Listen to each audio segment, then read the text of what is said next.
These tips will help beginner crypto investors build a proper and well-diversified portfolio. Firstly, you want to understand market capitalization. The market cap of a cryptocurrency is calculated by multiplying the number of its circulating supply by the price of its individual coin or token. For example, at the time of recording, Bitcoin has a circulating supply of 18,833,281 and a price per coin of 47,978.18, meaning its market cap is roughly 903 billion. Now, the size of a market cap of a coin determines how volatile that coin is likely to be and how much growth potential that coin also has. For example, a coin with a market cap of just 50 million has substantially more growth potential than Bitcoin, and as it takes a lot less capital coming into that coin in order to drive up its price. Understanding market caps is critical in building and managing a well-diversified portfolio. The ideal portfolio has a mix between high cap coins, which have lower growth potential, medium cap coins, slightly more risky but higher growth potential, and lower cap coins, which are high risk and high reward.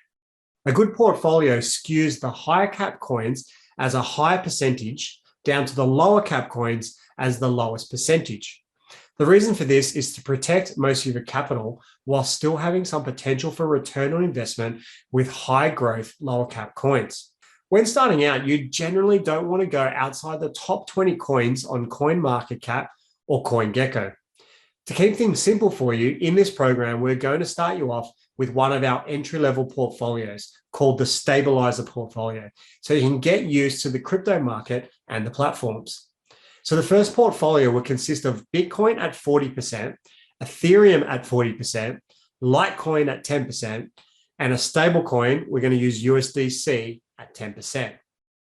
As we all know, Bitcoin is the top cryptocurrency in the world, followed secondly by Ethereum. Bitcoin has a market cap of around 900 billion, while Ethereum has a market cap of roughly around 300 billion. Both these coins are considered high caps. Litecoin has a market cap of 9 billion and is a good alternative to Bitcoin for smaller and more regular crypto payment transactions. It is also known as the testbed for Bitcoin and often has new and experimental technology upgrades applied to it before they are then applied to the Bitcoin network. An example of this was the Lightning Network upgrade that was successfully implemented into Litecoin before it was launched with Bitcoin. Now, we keep USDC in the portfolio so that we can have what's known as dry powder on hand in case there is a sudden drop in the crypto market and we want to quickly purchase additional coins or tokens at a discount. USDC has a market cap of around 27 billion and is owned by a company called Circle, who are highly regulated in the US market. This portfolio is relatively low risk and features a basic level of diversification. This will allow you to get a good idea of the foundations of crypto investing while still providing excellent growth potential over the longer term.